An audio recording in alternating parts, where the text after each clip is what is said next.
নমস্কাৰ বন্ধুসকল ইছম কাৰ্ড এখনৰ আপডেশ্যন আপোনালোকে কেনেকৈ কৰিব ইছম কাৰ্ডখনৰ ডাটা যদি কিবা কাৰণত কৰবাত ভুল হৈ আছে আপডেশ্যনটো আপোনালোকে কেনেকৈ কৰিব গোটেই আটাইবোৰ কথা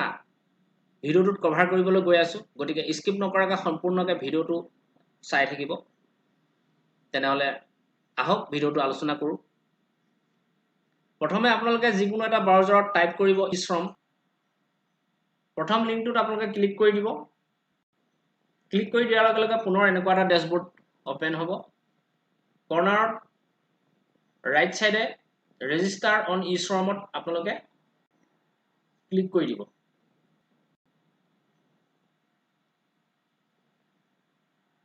পুনৰ এনেকুৱা এটা ড্যাশবোৰ্ড খোল খাব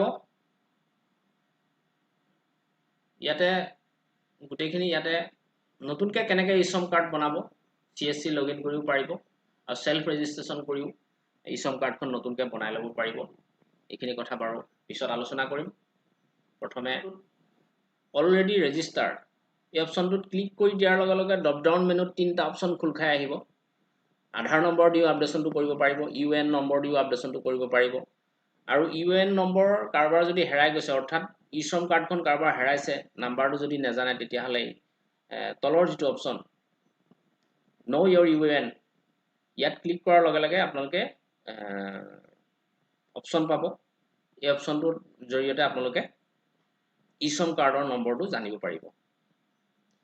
মই UN নম্বৰ ব্যৱহাৰ কৰি আপডেশ্যনটো কেনেকৈ কৰিব 2 নম্বৰ অপচনটোত ক্লিক কৰি দিব একেই পদ্ধতি আধাৰ নম্বৰ দিও আপোনালোকে আপডেশ্যন কৰিব পাৰিব UN নম্বৰটো ব্যৱহাৰ কৰি আপোনালোকে আপডেশ্যনটো কৰিব পাৰিব 2 নম্বৰ অপচনটো মই লৈছো 2 নম্বৰ অপচনটোত ক্লিক কৰাৰ লগে লগে ইয়াতে UN নম্বৰটো আপোনালোকে বহুৱাব লাগিব বহুৱাই পেলাই generate OTP date of birth UN number ধুনিয়াকৈ বহুৱাই ল'ব কেপচাটো বহুৱাই লোৱাৰ পিছত ক্লিক কৰাৰ লগে লগে পুনৰ এনেকুৱা এটা ড্যাশবোৰ্ড ওপেন হ'ব ইয়াতে OTP টো আপোনালোকে মোবাইলত যাব OTP টো এন্টাৰ কৰি ল'ব OTP টো এন্টাৰ কৰি ভ্যালিডেটত ক্লিক কৰি দিব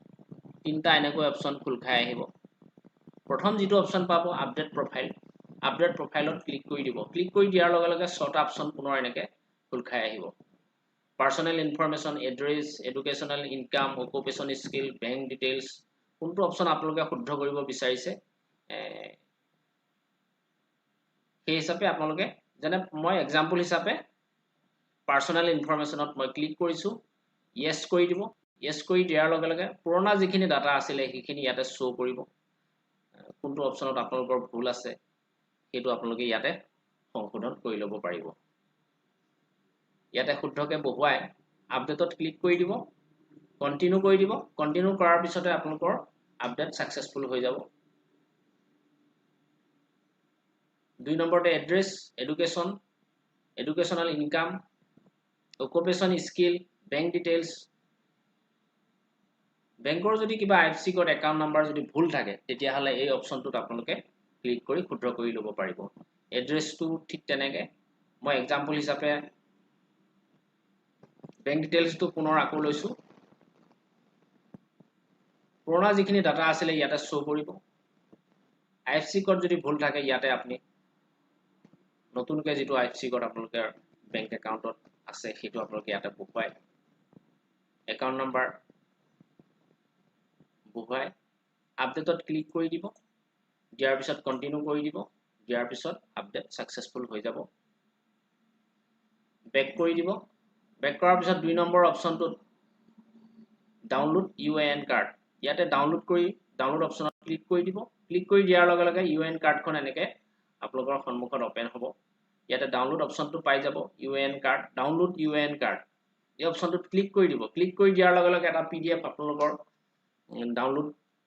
পপআপ খোল খাব খোল খোৱাৰ পিছত ইয়াতে সেভ কৰি ল'ব আপোনালোকে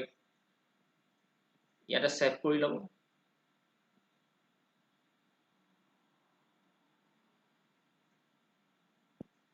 সেভ কৰি আপোনালোকে কাস্টমাৰক দি দিব পাৰিব প্ৰিন্ট আউট কৰি দি দিব পাৰিব ইছম কাৰ্ড একোখনকৈ প্ৰত্যেককে দৰকাৰ হয় বিভিন্ন কামত ইছম কাৰ্ডখন প্ৰয়োজন হয় গতিকে ইছম কাৰ্ডখন যদি আপোনালোকৰ নাই তেতিয়াহলে ইছম কাৰ্ডখন নিজে বনাই ল'ব পাৰিব আৰু CSC চেণ্টাৰত গৈও আপোনালোকে বনাই ল'ব পাৰিব। আজিলৈ ইমানখিনি আছিলে। নমস্কাৰ।